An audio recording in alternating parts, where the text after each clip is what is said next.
तब तक वो वृक्ष की घोंसले में रहता है और जैसे ही बड़ा होने पर उड़ के चला जाता है।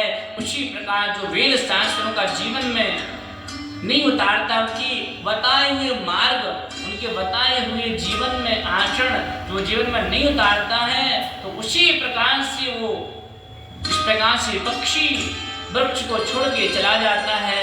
उसी प्रकार से वेद शास्त्र उस मनुष्य को छोड़ के चले जाते हैं।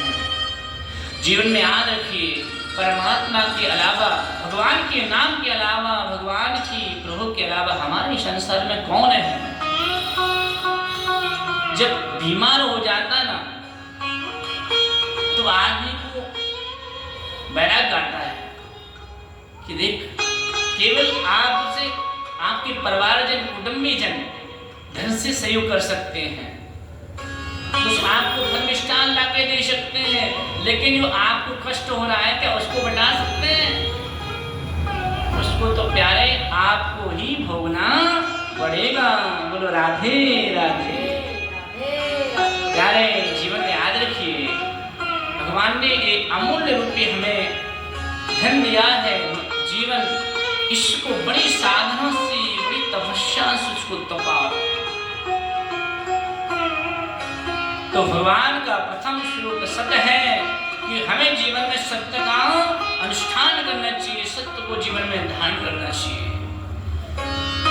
जो मनुष्य करके यदि सत्य का अनुष्ठान नहीं करते हैं, सत्य को जीवन में पालन नहीं करते हैं, तो उनका जीवन पशु से भी गिरा हुआ है। ऐसा हम नहीं कह रहे हैं, ऐसा ग्रंथ कह रहे हैं, साक्षात भगवान कह रहे हैं। सत्यम नास्ति तपा शौचम।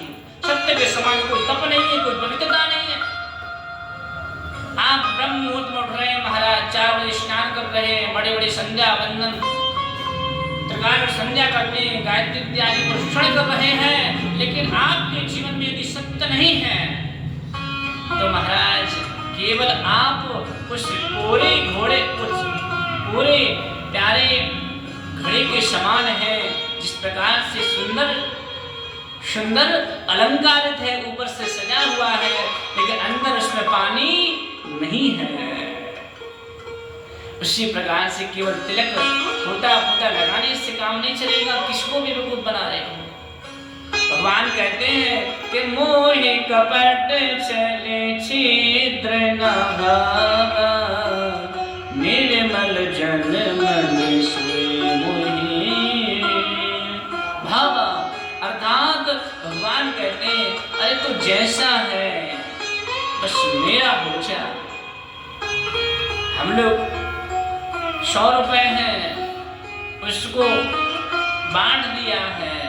याद रखो, जीवन में यदि आपको सुख शांति चाहिए तो महाराज तन तो रखो संसार में और मन रखो परमात्मा में, क्योंकि संसार सड़कता जा रहा है, खिसकता जा रहा है, और हम चाहते हैं कि ऐसा ही रहे।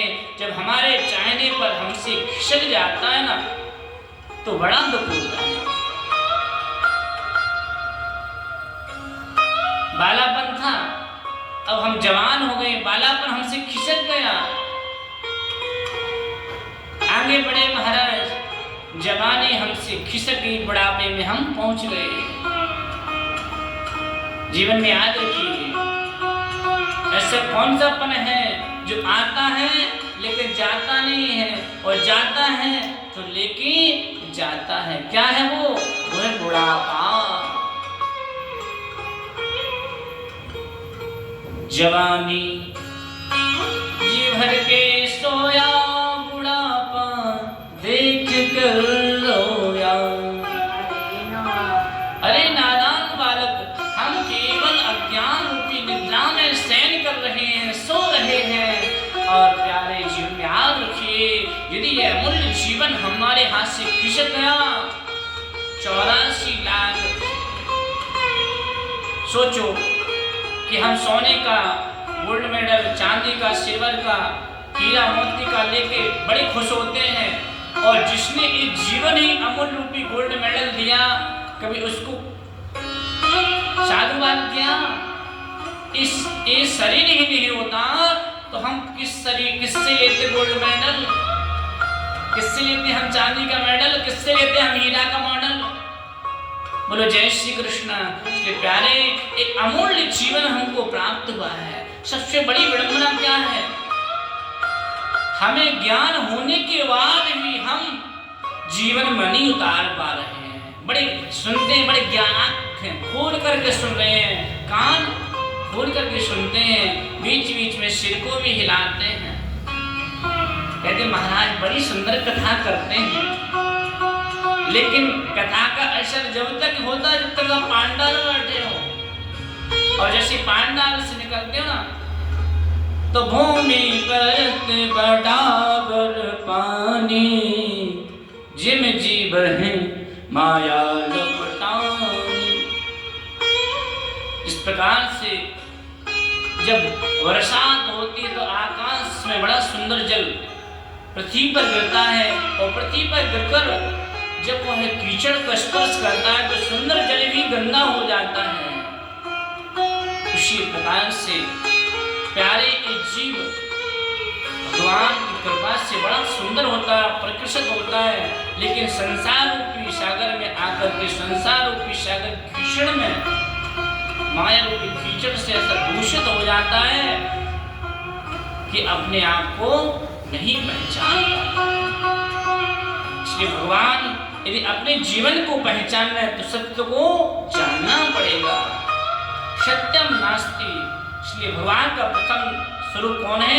सत्य। दूसरा भगवान का स्वरूप है चित, और तीसरा भगवान का स्वरूप है आनंद।